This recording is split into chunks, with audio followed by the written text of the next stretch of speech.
This video is about to get very surgical, so stay with me. I know y'all wondering, why is Benny the Butcher in the background of this video? Isn't this a Pusha T video? Well, that's because Benny the Butcher tweeted something that made me want to talk about this. And this is what he tweeted.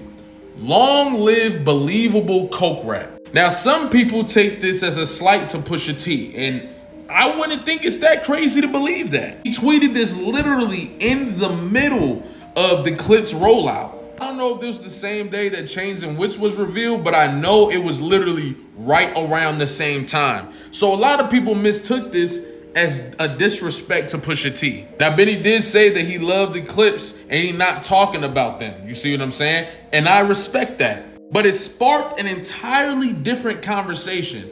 And that was, who are the best coke rappers? And this led to dialogue about Pusha T not evolving and only rapping about coke at 50 years old. And this really reminded me once again that people don't really listen to music. They don't really sit down and actually pay attention to what they're listening to. Usually people listen to music in a bypassing type of way where, yeah, they can hear it, but they're not actually digesting anything or taking anything away from the music, etc. And it makes sense when you think about what people really be listening to. Because in my mind, to call Pusha T a coke rapper is a disservice and a discredit to what he actually does. And before I break that down, I want to give y'all some examples of artists that people try to put in a box regardless of what their content actually pushes out. For example, you got a few on Kendrick Lamar. Kendrick Lamar does gang banging music. Kendrick Lamar does slavery music. Kendrick Lamar does super like nerd lyrical music. All this different stuff that people have about Kendrick Lamar, right? But if you actually listen to Kendrick Lamar, if we addressing the gang banging stuff, right?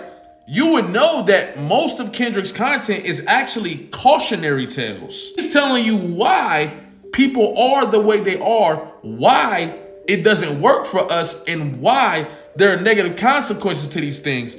But he can't change where he grew up and what he was accustomed to before he learned everything he knows now. That's cautionary. That's telling you, I live this reality, and even though I live this reality and I have pride in it, that does not mean that it leads somewhere great. They also do it to guys like Tupac Shakur. People would tell you he only made gangster music. How is that possible if you've heard Tupacalypse, you've heard Trapped, Violent, and any other emotionally dense song that Tupac has made? It's a box they want to put him in to be able to get off narratives. Even with people like MF Doom, they try to scare you away from listening to people like MF Doom if you're not a real hip hop head, because you think it's going to be some super overly lyrical, overly abstract shit all the time. When in reality, motherfucker got a bunch of songs like Fancy Clown where he's storytelling, telling you about the time that he got fucked over by a partner. Something that many people can relate to no matter what shade of color you are, but because people scare you away from listening to it,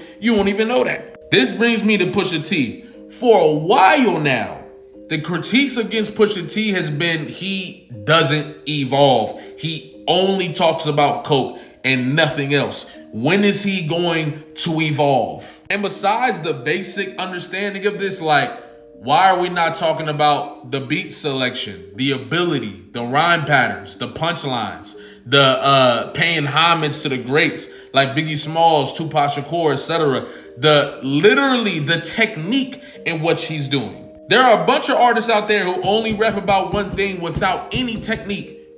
Even if Pusha T did only rap about coke, his technique, his storytelling, and all of that, he's still giving you the gem. But we're not even going to do that argument. We're going to play in their field. And all I'm going to do is break down to you how he does so much more than rap about coke.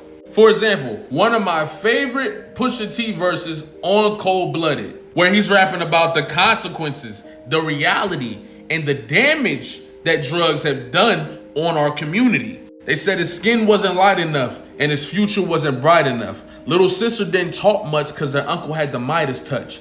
Evil is as evil does. Mama looked away and blamed it on his needle buzz. Sold the food out the freezer when he needed drugs, begging like he Cool J when he needed love. How can you sit here and tell me that this is only about coke Now, coke might be the device that he's using to tell you the reality of these stories.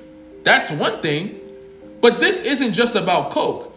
This should stem an important conversation. He's talking about the implications of what this has done to the community, not on a wide scale, but on a personal or interpersonal level.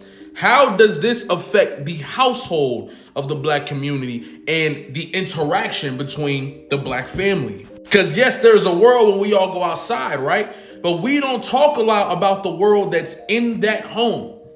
That's the one that's damaged the most. Yeah, bodega babies, you wonder why these kids of the 90s is crazy. Broken black homes is the new modern slavery. You can't raise a savage and deny the rabies. He basically saying you can't put all this stuff in our communities, see what it turned us into, and then demonize us on the news, demonize us in our image in movies, etc. You see what I'm saying? How can you sit here and tell me this is just about coke? This is an incredible conversation that should be had. Because once again, we love to talk about the effects of the overall community, but not the effects of what goes on in that household due to these circumstances. Bodega babies, how loud I gotta scream for someone to save me, and now I'm in a cell from everything you made me. Once again, as a victim, because that's what Pusha T is, as a victim, when you're forced to do this, when you're forced to do these things, put your freedom on the line, etc., you have become a victim to the environment and the circumstances that you've been put in.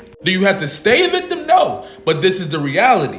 And it's important for somebody like Pusha T, who is usually represented in that very masculine frame, to break it down and admit that something was done to him. And that is the circumstances and the environments put him in a situation he might have otherwise not been in. Even when we talk about his diss tracks, the infrared, the game fucked up, the beats is banging, your hooks did it, the lyric penning equal to Trump's winning. The bigger question is how the Russians did it. It was written like Nas, but it came from quitting. He breaking down the system that is being built against real hip hop with all these ghostwriters breaking the rules and all this different stuff. How was your win in this game? How did you get it? It was manufactured the same way that people believe Trump's win was manufactured. The ghostwriters were the Russians, essentially. At the mercy of a game where the codes is missing when the CEO is blinded by the glow is different. Believe in myself and the Coles and Kendricks, let the sock puckets play in their roles and gimmicks. Remember Will Smith won the first Grammy and they ain't even recognize Hove until Annie. So I can't tap dance for the crackers that seen Mammy because I'm supposed to juggle these flows and nose candy. What? He just broke down the whole system of this industry that is looking to push out the motherfuckers that really hold down this hip hop shit in the hip hop element and reward the motherfuckers who's willing to sacrifice that for commodification, for commercialism.